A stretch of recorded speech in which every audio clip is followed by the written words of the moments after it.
got the going Starhawk Pilot something.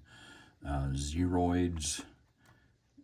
The second time around in the mid-70s when they made these, I guess they tried to cheapen it up a little bit. They made it so they didn't have motors to operate them anymore. These guys are super common. I'm holding him together because I've already taken him apart.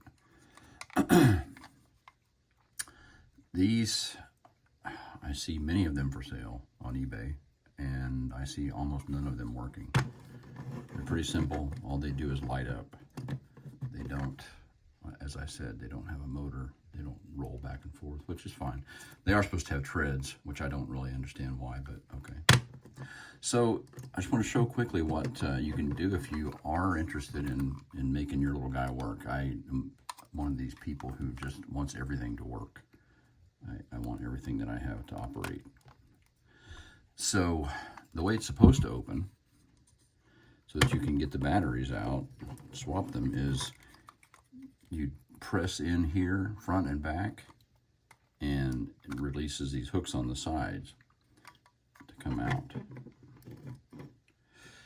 I also have gone ahead and taken this guy apart further,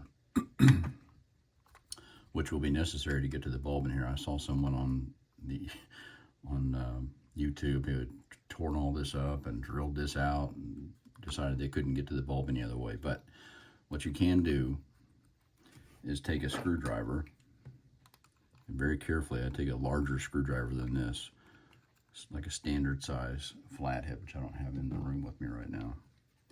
And I just stuck it in here, and I turned the screwdriver so that it put pressure on this opening where this switch is. So it kind of pried this clear apart from this ring right here.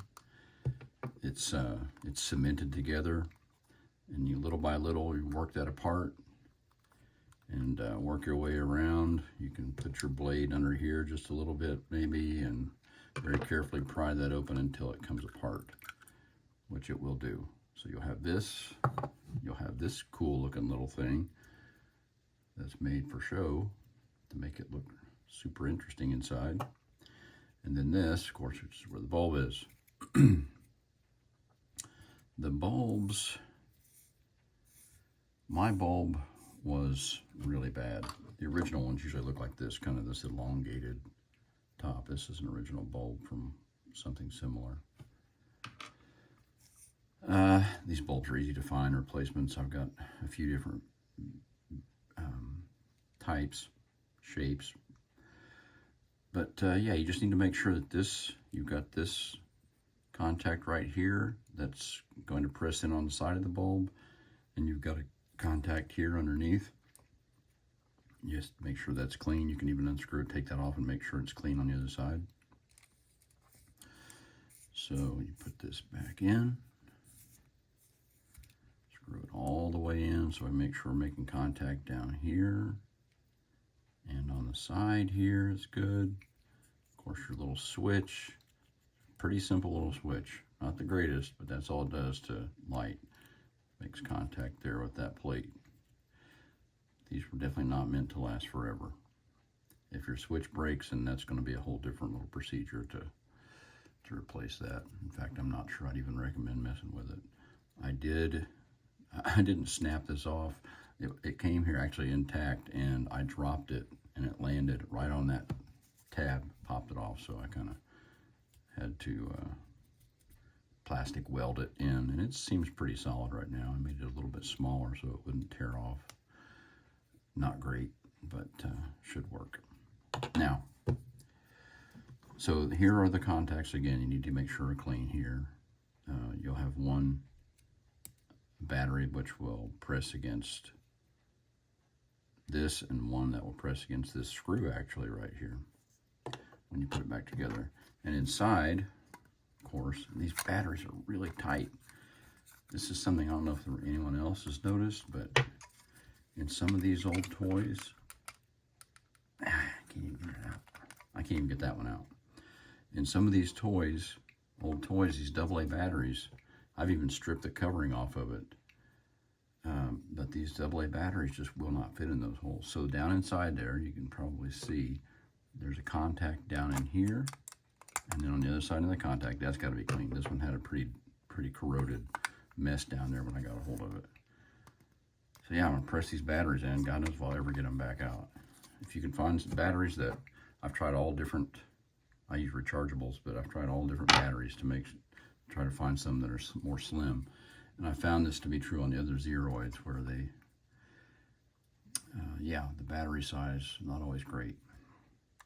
So we've got this back here. We can go ahead and pop this back on. You'll notice the batteries need to be oriented this way.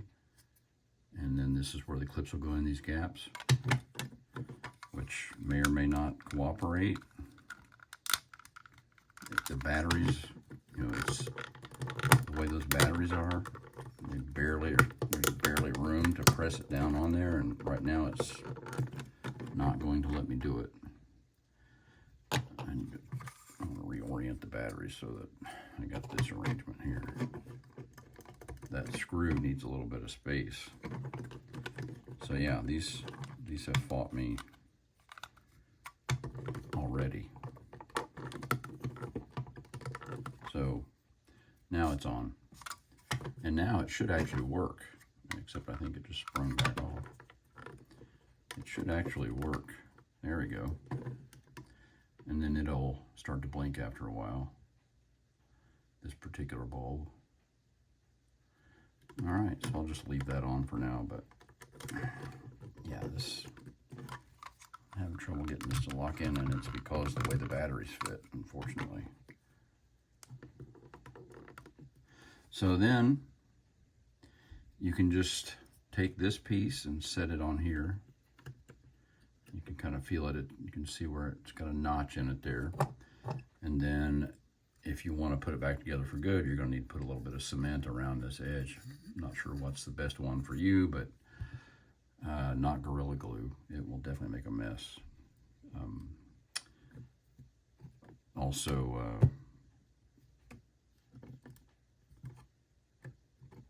what was I going to say? I keep banging into it. So that's really it right there once you glue it back together. A lot of light on it.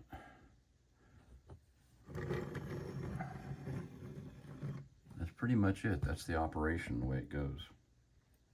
Not the best video ever.